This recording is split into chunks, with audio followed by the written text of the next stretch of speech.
എല്ലാ മഠാധിപതിമാരുടെയൊക്കെ സാന്നിധ്യത്തിൽ ഒരു മഹാസമാധി ആണ് തീരുമാനിച്ചിരിക്കുന്നത്. നാളെ വൈകുന്നേരം 3-നും 4-നും ഇടയ്ക്ക്. നമ്മളെല്ലാം പ്രത്യേകിച്ച് ഹിന്ദുക്കൾ വിശ്വസിക്കുന്നവർ ആ സമാധിയിൽ പോയി തുടങ്ങും കൂടാണ് അഭ്യർത്ഥന. ഇനി അങ്ങനെയല്ല, നേരെ മറിച്ച് ഫോൾ പ്ലേ ഉണ്ടെന്ന് പോലീസ് തെളിയിച്ചാൽ അങ്ങനെ ആയിക്കോട്ടെ. അതില്ലെങ്കിൽ എല്ലാ കാര്യത്തിനും ഈ ദുരൂഹത ആരോപിക്കുന്ന ഒരു ടെൻഡൻസി എല്ലാവരും കൂടി ചേർന്ന വിവാദമാക്കിയാണ് ചെയ്തത്. ഇത് ചരിത്രം മാപ്പ് തരില്ല എന്നാണ് ഞങ്ങൾക്ക് ഇതിനെ സംബന്ധിച്ച് സൂചിപ്പിക്കാനുള്ളത്. എല്ലാ പ്രിയപ്പെട്ട പ്രേക്ഷകർക്ക് നമസ്കാരം. വരും ദിവസങ്ങളിൽ അതിവൈകാരികതയോടെ ചില ആളുകൾ ചില ചാനലുകളിൽ ചർച്ച ചെയ്യാൻ സാധ്യതയുള്ള ചില കാര്യങ്ങളെ മുന്നേ കൂട്ടിക്കണ്ട് മുളയിലെ നുള്ളുന്നതിന്റെ ഭാഗമായി ചില കാര്യങ്ങൾ പറയുകയാണ്. നെയ്യാറ്റിൻകര ഗോപൻ സ്വാമി ഒരു സ്വാധികനായിരുന്നു. വളരെ ലളിതമായിട്ടുള്ള ഒരു ജീവിത രീതിയാണ് അദ്ദേഹം നയിച്ചുകൊണ്ടിരുന്നത്. വളരെ ലളിതമായിട്ടുള്ള ഒരു സമാധി ചടങ്ങ് മാത്രമേ അദ്ദേഹം ആഗ്രഹിച്ചിരുന്നുള്ളൂ. ഏറെക്കാലമായിട്ട് ചെറിയ പ്രായം മുതൽ തന്നെ സമാധിയെക്കുറിച്ചിട്ടുള്ള ചില വീക്ഷണങ്ങളൊക്കെ അദ്ദേഹത്തിന് സ്വന്തമായിട്ട് ഉണ്ടായിരുന്നു എന്നുള്ളത് അദ്ദേഹത്തിന്റെ സ്വന്തം പെങ്ങൾ പറയുകയുണ്ടായി. ലളിത ജീവിതത്തിനൊടുവിൽ വളരെ ലളിതമായിട്ടുള്ള സമാധി ആഗ്രഹിച്ച അദ്ദേഹം അങ്ങനെ സമാധി ആയി എന്നുള്ളതാണ് നിലവിൽ കുടുംബാംഗങ്ങൾ പറയുന്നതിൽ നിന്ന് നമുക്ക് അറിയാനായിട്ട് കഴിയുന്നത്. അദ്ദേഹത്തിന്റെ സമാധിയെ ദുരൂഹമായി നോക്കിക്കണ്ടതും അദ്ദേഹത്തിന്റെ മരണത്തിൽ ദുരൂഹത ആരോപിച്ചതും നമ്മളടങ്ങുന്ന കേരള സമൂഹമാണ്. അദ്ദേഹത്തിന്റെ മൃതദേഹം ഇന്ന് പുറത്തെടുത്ത് പരിശോധിക്കുകയുണ്ടായി. പ്രഥമ ദൃഷ്ട്യാ വലിയ കാര്യമായിട്ടുള്ള പ്രശ്നങ്ങൾ കണ്ടുപിടിക്കാനായിട്ട് പറ്റിയിട്ടില്ല. ആന്തരിക അവയവങ്ങൾ കൂടുതൽ പരിശോധനയ്ക്ക് അയച്ചിട്ടുണ്ട്. മൃതദേഹം മക്കൾക്ക് തിരിച്ചു കൊടുത്തു. ലളിതമായിട്ടുള്ള ഒരു സമാധി ആഗ്രഹിച്ച അദ്ദേഹത്തിന് കിട്ടുവാൻ വേണ്ടി പോകുന്നത് അദ്ദേഹം ആഗ്രഹിച്ചതിനേക്കാട്ടിലും ഏറെ വലിയ മഹാസമാധിയാണ്. നാളെ വിശ്വ ഹിന്ദു പരിഷത്തിന്റെയൊക്കെ നേതൃത്വത്തിൽ മഹാസമാധി ദിനാണ് ആചരിക്കാൻ വേണ്ടി പോകുന്നത്. അദ്ദേഹത്തെ എല്ലാവിധ ബഹുമാനങ്ങളോടുകൂടിയും സമാധി ഇരുത്താൻ വേണ്ടിയാണ് വിശ്വ ഹിന്ദു പരിഷത്തും അതേപോലെ തന്നെ കുടുംബാംഗങ്ങളും ഈ ഒരു സമാധിയോട് അനുകൂലിക്കുന്ന ആളുകളും ഒക്കെ പ്ലാൻ ചെയ്തിരിക്കുന്നത്. ഈ സമാധിയോട് ഹിന്ദു ആചാര്യന്മാർക്ക് ചെറിയ വിയോജിപ്പുകളൊക്കെ ഉണ്ട്. കാരണം അവർക്കറിയാവുന്ന സമാധികളിൽ ചേർന്ന ഒരു സമാധിയായിട്ട് അവരിതിനെ കണക്ക് കൂട്ടുന്നില്ല. ഇതിൽ പ്രധാനപ്പെട്ട ഒരു പ്രശ്നം എന്ന് പറയുന്നത് ഈ സമാധി ഇരുത്തിയത് കുടുംബാംഗങ്ങളും അതേപോലെ തന്നെ മരണപ്പെട്ട ആളും മാത്രമുള്ള ഒരു ചടങ്ങിൽ വെച്ചിട്ടാണ്. അപ്പോൾ എങ്ങനെയാണ് സമാധി ആയത് എന്നറിയാനായിട്ട് ആചാര്യന്മാർക്കും സാധാരണക്കാർക്കും ഒരു ആകാംക്ഷ ഉണ്ടാകും. കാരണം ഈ സമാധി എന്നൊക്കെ പറയുന്നത് മഹാഗംഭീര സംഭവമാണ് എന്നുള്ളതാണ് വായിച്ച സമയത്ത് എനിക്ക് മനസ്സിലായത്. വളരെ ചെറിയൊരു വായന മാത്രമേ ഈ നിമിഷങ്ങളിൽ എന്നെ കൊണ്ട് സാധ്യമായിട്ടുള്ളൂ. 9 തരം സമാധി ഉണ്ട് എന്നൊക്കെ അറിയാൻ കഴിഞ്ഞു. ഈ സമാധി ടൈപ്പുകളിലൊന്നും ഇത്തരത്തിലുള്ള ഒരു സമാധിയെ കുറിച്ചിട്ട് വായിക്കാനായിട്ട് സാധിച്ചില്ല. ശിഷ്യന്മാരും ഫോളോവേഴ്സും ഒക്കെ വളരെ കാലമായിട്ട് ഭക്തിയോടെ ആരാധനയോടെ നോക്കിക്കൊണ്ടിരുന്ന അവരുടെ പ്രിയ സന്യാസി മരിക്കുന്നതിനെയൊക്കെയാണ് അവർ പലപ്പോഴും സമാധി എന്നൊക്കെ വിളിച്ചുകൊണ്ടിരുന്നത്. മരണശേഷം ആ ഒരു മൃതദേഹത്തെ ഈ സമാധി പൊസിഷനിലേക്ക് ഇരുത്തിയിട്ട് അടക്കം ചെയ്യുന്ന രീതിയൊക്കെ കാണുവാനായിട്ട് ഇടയായി. എത്രത്തോളം ശരിയാണ് ചടങ്ങുകൾ എന്നുള്ളത് എനിക്കറിയില്ല. ഇതാണ് ആ ഒരു സമാധി ഇരുത്തൽ പരിപാടി.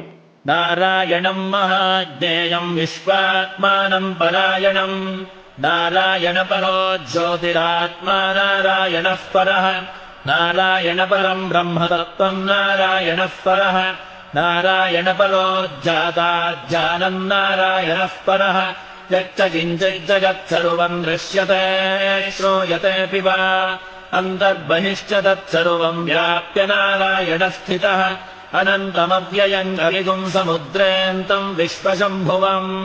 മറ്റു മനുഷ്യന്മാരിൽ നിന്ന് വ്യത്യസ്തമായിട്ട് മരിക്കുന്ന വ്യക്തിയെ ചമ്പ്രം പണിത് ഇരിക്കുന്ന രീതിയിൽ അടക്കം ചെയ്യുക എന്നുള്ളതാണ് ഇതിൻ്റെ ഒരു പൊതുവായിട്ട് കണ്ടുവരുന്ന ഒരു രീതി. അത് മരണശേഷം ആ ഒരു രീതിയിലേക്ക് പെട്ടെന്ന് തന്നെ മാറ്റുന്നതാണ് എന്നും പറയപ്പെടുന്നുണ്ട്.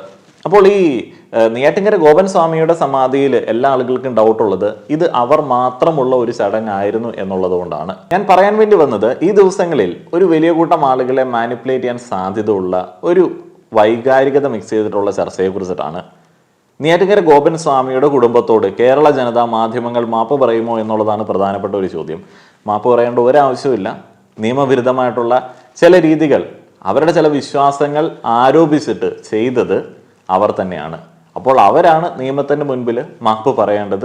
അത് പറഞ്ഞതുകൊണ്ടാണ് അല്ലെങ്കിൽ അത് അനുവദിക്കാത്തത് കൊണ്ടാണ് ഇത്രയധികം കാര്യങ്ങൾ നടന്നത്. ഈ ദിവസങ്ങളിൽ ഒരു വലിയ കൂട്ടം ആളുകളെ വർഗീയമായിട്ട് മാനിപ്പുലേറ്റ് ചെയ്യാൻ സാധ്യത ഉള്ള ഒരു ചർച്ചയെ കുറിച്ചിട്ടാണ്. അതിന്റെ ഒരു സൂചന നിങ്ങൾക്ക് ഈ ഒരു വീഡിയോ ക്ലിപ്പിൽ നിന്ന് കിട്ടും. പറഞ്ഞത് ഇപ്പോഴും സ്വാഭാവിക മരണമെന്നാണ് അവിടെ കണ്ടെത്തിയിരിക്കുന്നത്.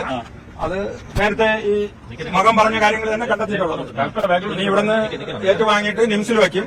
നാളെ 3-നും 4-നും ഇടയ്ക്ക് എല്ലാ മഠാധിപതിമാരുടെയൊക്കെ സാന്നിധ്യത്തിൽ ഒരു മഹാസമാധി ആണ് തീരുമാനിച്ചിരിക്കുന്നത്. നാളെ വൈകുന്നേരം 3-നും 4-നും ഇടയ്ക്ക് ഇവിടുന്ന് നിംസിൽ വയ്ക്കുമെന്ന് നാളെ നമ്മൾ ഇത് ചെയ്യും. വലിയ ചടങ്ങാണ്. ആചാരപ്രകാരം ഒരു സാധുവിന് കിട്ടിയ അവഹേളന ഈ ജനസമൂഹം ഒന്നിച്ച് ഏറ്റുവാങ്ങി അത് അദ്ദേഹത്തിന് മാന്യമായ ഒരു അംഗീകാരം കൊടുക്കുന്ന രീതിയിലുള്ള വലിയ ചടങ്ങാണ് പ്ലാൻ ചെയ്തത്. ഡോക്ടർമാരുമായി സംസാരിച്ചാണ് പോലീസ് പറഞ്ഞാണോ സ്വാഭാവികം? അല്ല, സ്വാഭാവികം എന്നുള്ളത് പോലീസും ഡോക്ടറും പറഞ്ഞ തന്നെ. ഇനി അതിന്റെ മറ്റു പരിശോധനകളൊക്കെ സ്വാഭാവികമായിട്ട് കാണുമല്ലോ ഇനി. പക്ഷേ രാസപരിശോധന ഫലം വരാറുണ്ട്. അപ്പൊ അതൊക്കെ ഇപ്പൊ ആര് മരിച്ചാലും അതൊക്കെ ഉണ്ടാവും. പ്രാഥമികമായിട്ട് ഈ മകൻ പറഞ്ഞത് തന്നെയാണ് എല്ലാം നടന്നിരിക്കുന്നത്.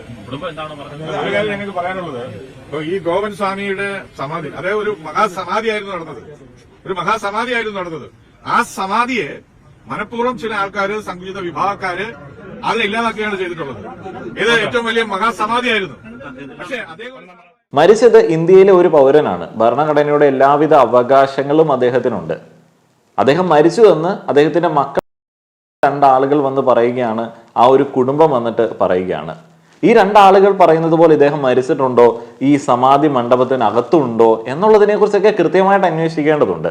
മരണം വെരിഫൈ ചെയ്യാനായിട്ട് ഒരു 3rd പേഴ്സൺ ലോക്കൽ അതോറിറ്റിയിൽ നിന്ന് അവിടെ എത്തിയിട്ടില്ല. ഒരു മെഡിക്കൽ പ്രൊഫഷണൽ എത്തിയിട്ടില്ല. എന്തടിസ്ഥാനത്തിലാണ് ഇദ്ദേഹം മരിച്ചു എന്ന് ഒരു സ്റ്റേറ്റ് അംഗീകരിക്കേണ്ടത്? അപ്പൊ അങ്ങനെയുള്ള വളരെ നിയമവിരുദ്ധമായിട്ടുള്ള കാര്യങ്ങൾ ചെയ്തിട്ട് അതിനുശേഷം പിടിക്കപ്പെട്ടപ്പോൾ അതിന്റെ പ്രൊസീജിയർ കംപ്ലീറ്റ് ചെയ്ത സ്റ്റേറ്റിനെതിരെ, അവിടെ ചോദ്യങ്ങൾ ചോദിച്ച ആളുകൾക്കെതിരെ വർഗീയ പരാമർശങ്ങൾ നടത്തുന്നത് എന്തിനാണ് എന്നുള്ളത് എനിക്കറിയില്ല. നമ്മൾ വിചാരിക്കും ഇത് വളരെ സിമ്പിളായിട്ട് ഇത് ഇവിടം കൊണ്ട് തീരും എന്നുള്ളത്. അങ്ങനെ ഈ ഹിന്ദുത്വവാദികളുടെ കേസുകൾ പലപ്പോഴും തീരാറില്ല. അവർ പല വാട്സപ്പ് ഗ്രൂപ്പുകളിൽ കൂടെ ഇതിനെ വേറൊരു രീതിയിൽ കുറേയധികം കള്ളങ്ങൾ മിക്സ് ചെയ്ത് പ്രചരിപ്പിച്ച് അടുത്ത ദിവസങ്ങളിൽ ഈ വാർത്തകളൊക്കെ കണ്ട ആളുകളിൽപ്പെട്ട ചില ആളുകൾ തന്നെ സ്റ്റേറ്റിനോട് ചോദിക്കും, ഹിന്ദു ആചാരങ്ങൾക്കെതിരെ നിങ്ങൾ അങ്ങനെ ചെയ്തില്ലേ എന്നുള്ളത്. ഹിന്ദുക്കളുടെ ആചാരങ്ങൾക്ക് തന്നെ വളരെ വിരുദ്ധമായിട്ടുള്ള നടപടിയാണ് ഈ കഴിഞ്ഞ ദിവസങ്ങളിൽ ആ ഒരു കുടുംബത്തിന്റെ ഭാഗത്തു നിന്നുണ്ടായത്. അവർ കൃത്യമായിട്ട് അവരുടെ ആ ഒരു കാർഡ് ഇറക്കി കളിച്ചു, മതക്കാർഡ് ഇറക്കി കളിച്ചു. അപ്പോൾ ആ ഒരു കാർഡ് ഉപകാരപ്രദമാണ് എന്ന് തോന്നിയ സമയത്ത് ഇതിനെ രാഷ്ട്രീയമായിട്ട് ഉപയോഗിക്കാൻ വേണ്ടി ഇവരും അങ്ങടേക്ക് ചാടി വീണു. ഇത് ചരിത്രം മാപ്പ് തരില്ല എന്നാണ് ഞങ്ങൾക്ക് ഇതിനെ സംബന്ധിച്ച് സൂചിപ്പിക്കാനുള്ളത്. ഉത്തരവാദികളായിട്ട് കേന്ദ്രമാക്കിയിട്ടുള്ള ആൾക്കാർ ഒരു മാപ്പ് പറയണം. സമാധാനപരമായിട്ട് പോകുന്ന ഈ ശിവന്റെ അമ്പലത്തിൽ എന്റെ അച്ഛൻ സമാധിയായി. എന്റെ അച്ഛൻ സമാധിയായത് ഈ മഹാസമാധിയാണെന്ന് വേണം പറയാൻ. ഇതിന് തടസ്സം നിന്നവർക്ക് വേണ്ടി നിയമപരമായി നടപടികൾ എടുക്കണം. കഴിഞ്ഞ 3-4 ദിവസമായിട്ട് ഒരു കുടുംബത്തെ വളഞ്ഞിട്ട് ആക്രമിക്കുകയായിരുന്നു. ആ കുടുംബം പറയുന്ന ഒരു കാര്യം പോലും, അതിൽ 1% പോലും നിങ്ങൾ ആരും വിശ്വസിക്കാൻ തയ്യാറായില്ല. ആ കുടുംബത്തിനോട് സത്യം റിപ്പോർട്ടർമാർ ചോദിക്കുക, സമാധി സർട്ടിഫിക്കറ്റ് എവിടെ എന്ന് വരെ ആ ഒരു കുടുംബത്തെ ഇങ്ങനെ വേട്ടയാടാമോ? സമാധി സർട്ടിഫിക്കറ്റ് ഉണ്ട്? അങ്ങനെ ഒരു സർട്ടിഫിക്കറ്റ് ഉണ്ടോ? സമാധി സർട്ടിഫിക്കറ്റ്. അപ്പൊ ആ കുടുംബത്തെ ഇങ്ങനെ നിങ്ങൾ വേട്ടയാട്. അത് വളരെ വിദ്യാഭ്യാസമൊക്കെ കുറഞ്ഞ ആൾക്കാർ, അവരുടെ വായിൽ നിന്ന് എന്തെങ്കിലും ഒരു പാകപ്പഴ വന്നാൽ പോലും അതിനെ ഇങ്ങനെ വേട്ടയാടിയിരുന്നു. തീർച്ചയായിട്ടും വളരെ വിഷമമുണ്ട്. സമാധി സർട്ടിഫിക്കറ്റ് എന്ന് തന്നെ എടുത്തു ചോദിക്കണം. കാരണം എന്താണെന്ന് വെച്ച് കഴിഞ്ഞാൽ സമാധി അംഗീകരിച്ചില്ല, ആചാരങ്ങൾക്ക് വിരുദ്ധമായി പ്രവർത്തിച്ചു, ഞങ്ങൾ നിയമ നടപടി എടുക്കാൻ വേണ്ടി പോകുന്നു എന്നൊക്കെ പറയുമ്പോൾ ഇതിനെ ഒരു മരണമായിട്ട് സർട്ടിഫൈ ചെയ്യുന്ന ഒരു പരിപാടിയാണ് എന്നുള്ളത് ജനങ്ങൾക്ക് മനസ്സിലാവേണ്ടേ?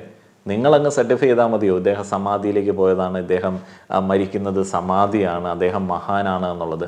അപ്പോൾ ആ ഒരു സർട്ടിഫിക്കേഷനെ കുറിച്ച് വളരെ സരസമായിട്ട് ചോദിച്ചെങ്കിൽ കൂടെ അതിനകത്ത് ഒരു തരത്തിലുള്ള ആക്ഷേപവും വിചാരിക്കേണ്ട ആവശ്യമൊന്നുമില്ല. അത് അങ്ങനെ തന്നെയാണ് ചോദിക്കേണ്ടത്. കുടുംബത്തെ വേട്ടയാടി എന്നൊക്കെ ഉള്ളത് വളരെ മോശമായിട്ടുള്ള ഒരു ആരോപണമാണ്. ശരിക്കും പറഞ്ഞാൽ ഈ ഒരു കേസിൽ ഇതുപോലെയൊക്കെ അവകാശവാദങ്ങൾ ഉന്നയിക്കുന്ന ആളുകൾക്കെതിരെ എടുക്കേണ്ട തരത്തിലുള്ള നടപടികളൊന്നുമല്ല എടുത്തത്. ഒരാൾ മരിച്ചു, ഞങ്ങൾ മറവ് ചെയ്തു എന്നൊരാൾ വന്ന് പറഞ്ഞു കഴിഞ്ഞാൽ, ഇതുപോലെയുള്ള മതപരമായിട്ടുള്ള ബാക്ക്ഗ്രൗണ്ട് ഇല്ല എന്നുണ്ടെങ്കിൽ എങ്ങനെയായിരിക്കും പോലീസ് ആക്ഷൻ എടുക്കുക? ഇവിടെ മക്കളാണ്, കുടുംബമാണ്, അവർക്ക് അമ്പലമാണ് എന്നൊക്കെ അറിഞ്ഞ സമയത്ത് എത്ര മര്യാദയോടെയാണ് പോലീസ് ഇടപെട്ടത്. ഒരു ഘട്ടത്തിൽ മാധ്യമ ചർച്ച വരെ ഉണ്ടായി, പോലീസിന് നിയമ നടപടിയുമായി മുന്നോട്ടേക്ക് പോകാനായിട്ട് പേടിയുണ്ടോ എന്നുള്ള കാര്യത്തിൽ. ആ രീതിയിൽ വളരെ പക്വതയോടെയാണ് ആ ഒരു കുടുംബത്തെ പോലീസ് കൈകാര്യം ചെയ്തത്. പിന്നെ മാധ്യമങ്ങൾ, ഇവിടെയുള്ള ആളുകൾ ഇത്തരത്തിലുള്ള ഒരു കാര്യത്തെ ഈ ഒരു കാലഘട്ടത്തിൽ 2025 നോക്കിക്കാണുന്ന സമയത്ത് അതിനകത്ത് ആളുകൾക്ക് കൗതുകം ഉണ്ടാവും. ചില ആളുകൾ അതിനെ ആഘോഷിക്കും, ആസ്വദിക്കും. അവിടെ ഒന്നും ന്യായീകരിക്കാനായിട്ടോ ആനുകൂല്യം ആവശ്യപ്പെടാനായിട്ടോ പറ്റുന്ന തരത്തിലേക്കുള്ള നിയമപരമായിട്ടുള്ള ഒരു കാര്യമല്ല ഇതുവരെ അവിടെ നടന്നത്. ഇവിടെ ഇപ്പോഴും ചെയ്ത പ്രവൃത്തി നിയമവിധേയമായിട്ടുള്ള ഒരു പ്രവൃത്തിയൊന്നുമല്ല. അപ്പോൾ ഈ സമാധി ചടങ്ങുകളിലൊക്കെ ആചാര്യന്മാരുടെ പോലും മേൽനോട്ടമില്ലാതെ മക്കൾ മാത്രമായിട്ട് ചില കാര്യങ്ങൾ ചെയ്ത് സമാധിയാണ് എന്നൊക്കെ വരുത്തി തീർക്കുന്ന സമയത്ത് അതിൻ്റെ പിന്നിൽ ഒരിക്കലും അവസാനിക്കാത്ത ചില സംശയങ്ങളൊക്കെ ആളുകൾക്ക് ഉണ്ടാവും. ഓരോ ദിവസവും ഓരോ ആളുകളെ ഏതെങ്കിലുമൊക്കെ രീതിയിൽ മഹാന്മാരാക്കാൻ വേണ്ടിയുള്ള ശ്രമങ്ങൾ നടന്നുകൊണ്ടിരിക്കുന്ന സമയത്ത് നിങ്ങളുടെ അച്ഛൻ ശരിക്കും ഒരു മഹാനായിരുന്നു എന്നുണ്ടെങ്കിൽ കുറച്ച് ആളുകളുടെ സാന്നിധ്യത്തിൽ ഈ ഒരു പരിപാടി ചെയ്യേണ്ടതായിരുന്നു. ഇതിപ്പം ആളുകൾക്ക് എന്താണെന്ന് പറഞ്ഞാലും ഡൗട്ടുകൾ ഉണ്ടാവും. കാരണം ആ ഒരു കാലഘട്ടത്തിലാണ് നമ്മൾ ജീവിക്കുന്നത്. എന്താണെങ്കിലും ആളുകൾ പോയി തൊഴണം എന്നൊക്കെ ഉള്ളത് രാഹുൽ ഈശ്വറിനെ പോലുള്ള ആളുകളൊക്കെ പറഞ്ഞിട്ടുണ്ട്. ഇപ്പോൾ തൊഴാനായിട്ട് തീർത്ഥാടകരൊക്കെ വരാൻ സാധ്യതയുണ്ട്. നാട് വികസിക്കട്ടെ, അപ്പം അങ്ങനെയുള്ള വികസനം ആ ഒരു നാട്ടിൽ വരട്ടെ എന്ന് ആശംസിച്ചുകൊണ്ട് നിർത്തുകയാണ്. വരും ദിവസങ്ങളിൽ ഇത്തരത്തിലുള്ള മാനിപ്പുലേഷൻ, വർഗീയ കാടറക്കൽ പരിപാടികളോട് വളരെ പക്വതയോടെ ജനം ഒന്നും ചെയ്യണ്ട, മൈൻഡ് ചെയ്തിരുന്നാൽ മതി. പ്രതികരിക്കേണ്ട ആവശ്യം തന്നെ ഇല്ല എന്നുള്ളതാണ് എൻ്റെ അഭിപ്രായം. നന്ദി.